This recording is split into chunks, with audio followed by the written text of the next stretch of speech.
Hello, welcome to my comment channel. You can see or remember to like and subscribe to this channel to avoid missing any videos. Today, we continue our series, The Devil Who Loves Revenge. My female apprentices want to kill me in episode 3. Congratulations to the host, first mission completed. A bright light announces that the system has recognized his achievement, so the mission is complete, huh? Bai Changlang seemed to scoff silently. Is this what they call winning her over with affection? No matter what happens, I must change this script. I refuse to be the one destined for death. His eyes gleamed with determination. The loyalty of Tin Ni is indispensable. With that thought, Bai Changlang gently pushed Tin Ni away and spoke. I know your personality all too well. Has someone used sweet words to seduce you? Realizing this, Tin Ni panicked and kneeled. Yes, master. It's the disciple of Mingya Palace, Qiu Tran. He has provoked the relationship between me and you, using sweet talk to enchant my second sister, destroying our master-disciple bond, she hurriedly replied. Tin Ni continued, her voice trembling. Everything today was a result of Tin Ni being deceived by Qiu Tran. I beg master to deliver the most severe punishment, just don't cast Tin Ni away. He smirked, his lips curling slightly. If that's the case, I can give you a chance. His voice was filled with an imposing coldness. He approached her with a sharp gaze and said, help me do something, and your credit will be recorded.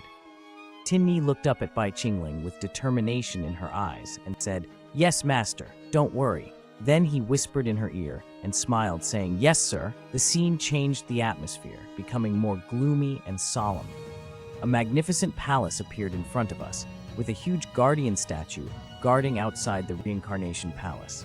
Outside the Yuluo Palace, a young man walked over anxiously, constantly thinking, Junior sister Tin Ni, you haven't done anything yet.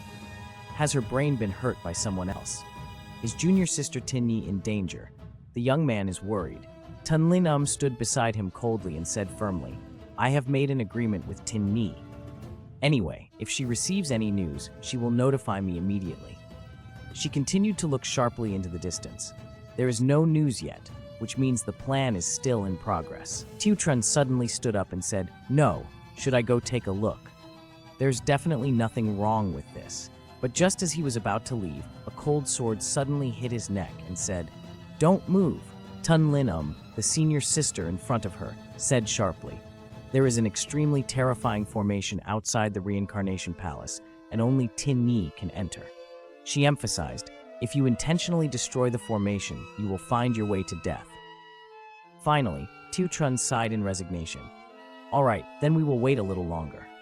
He bowed his head, eyes closed, accepting the harsh truth that there was nothing more he could do at this moment. However, just as he resigned himself to waiting, a strange sensation washed over him. Huh! His eyes widened as he sensed something unusual. At last, Tin Ni appeared, stepping lightly on the cold stone steps of Wula Hall. Her enchanting beauty seemed to melt away the surrounding gloom. Tin Ni junior sister has returned. Qiu Tran rushed forward, concern etched on his face. Tin Ni junior sister, are you all right? Tin Ni gently smiled, her lips curving. Senior brother, I am fine. You don't need to worry anymore. He reached out to support Tin Ni, but suddenly she stepped back. Tin Ni's face reflected a mix of concern and worry. Her shimmering violet eyes held an unspeakable sorrow, as if she were wrestling with conflicting thoughts within. Meanwhile, the young man was taken aback by Tin Ni's actions. He stammered, Tin Ni, what's wrong with you? The young man's eyes were filled with surprise and sadness. Are you really planning to step back? After all these years of helping you, can't you spare just a little help for me now? Disappointment weighed heavily on his mind.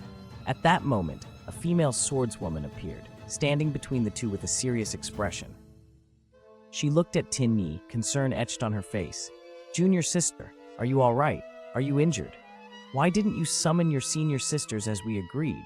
Everything is fine, he said in a gentle voice. He replied in surprise, did it succeed? Qiu Tran began to recall.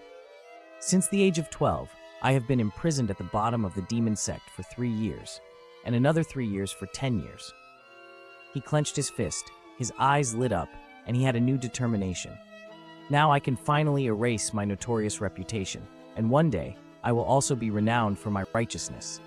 Tinny looked into the distance and said in a deep voice, "Senior sister, that demon's confidence has completely controlled me, and he was defeated by an empty soul move." She explained with a hint of obsession on her face. During this period, his emotions have fluctuated greatly, and I'm afraid the news coming from him will make everything fall apart. Tiuchun breathed a sigh of relief and said, "Then we don't have to worry, the poison. I bought it myself from the black market.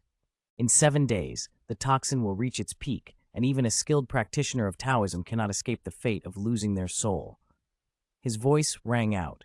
Senior sister kindly said, "7 days is not impossible to wait for, but there is one thing Tunlinun doesn't understand, and she is still looking at junior brother Tiochun to explain it clearly."